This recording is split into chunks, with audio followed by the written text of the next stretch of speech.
This video is sponsored by Amazon. This is BLU's $100 smartphone called the BLU Studio Touch. Why is it called that? Because it features a fingerprint scanner built into the front of the phone.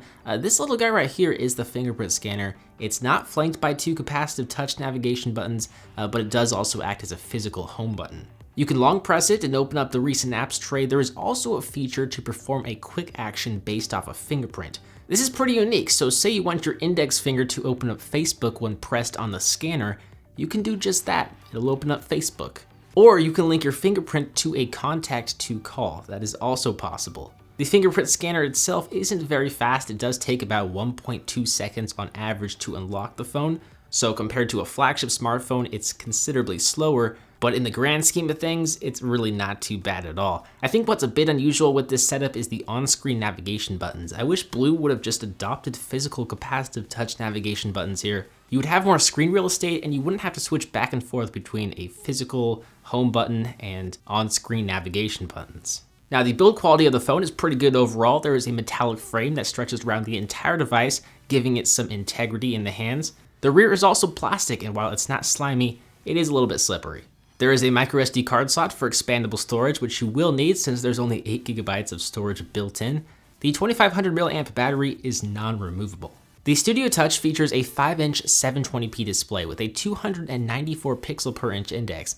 The resolution of the display isn't bad. It's very bright with good viewing angles, but the bezels are super chunky. That's my biggest complaint. In terms of performance, nothing really stands out for me given the price of $100. I think the BLU R1 HD has set the bar so high that this phone just feels kind of mediocre in the performance department. It does feature a quad-core processor with 1 GB of RAM, but I think it really could benefit from 2 GB of RAM, though that would be a little bit hard to do to keep the same price. BLU will have a BLU Studio Touch variant coming in September with 2 GB of RAM and 16 GB of storage, so you're definitely going to want to stay tuned for that. If you want a performance boost, it's only going to cost an additional $10. What is nice about the Studio Touch is the fact that it runs a near stock Android 6.0 Marshmallow operating system. So even with its low-end specs, it's still able to run the latest Android OS. BLU hasn't applied any obtrusive skin on top of Android. You'll see that nearly every aspect of the device resembles stock Android. What is a bit upsetting to see is the bloatware. Truecaller, McAfee, Security,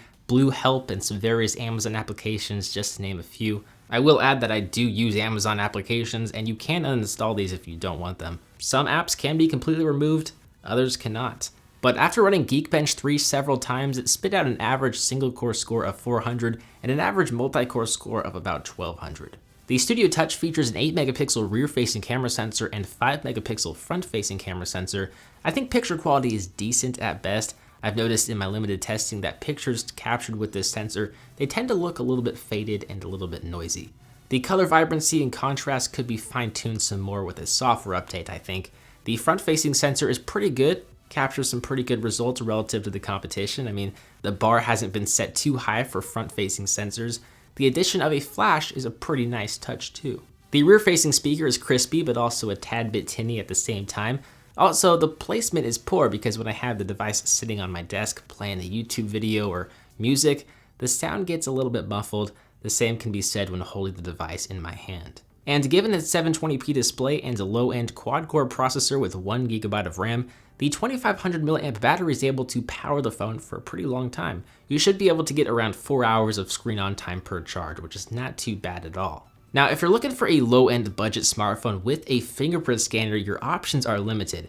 The BLU Studio Touch is going to be one of the best options for you if you're in the United States, as it features 4G LTE for GSM carriers. There are also some other appealing aspects of the phone given its price: a 720p display, 8-megapixel camera sensor, and the latest version of Android 6.0 Marshmallow. You don't really see that OS running on many higher-end flagship smartphones, so it's nice to see here in this budget smartphone. If you're interested in the $100 BLU Studio Touch, I'll leave a direct link to check it out on Amazon in the description. Also remember, the 16 GB variant with 2 GB of RAM will be coming in September. If you enjoyed this video, smash that thumbs up button, subscribe if you're brand new. As always, I'm BoHD from PhoneDag.com. Thank you for watching, and I will see you right back here in the next one. See ya. You can save up to 25% on apps, games, and in-app items by purchasing Amazon coins. What this means is you can load up on ICE and Vainglory using the virtual currency known as Amazon coins. You can get more ICE and Vainglory just by using Amazon coins, which are discounted up to 25% every single day. So if you're not using Amazon coins, then you're probably paying full price and missing out on tons of big savings. What's also neat is that this deal will extend through the ongoing tournament play of Vainglory leading up to the North American Finals from September 2nd to the 4th, where there will be 8 live streamed events, including the North American Finals themselves, which are held on weekends from 9 a.m. to 5 p.m. Links will be down below in the description to get Amazon coins for Vainglory.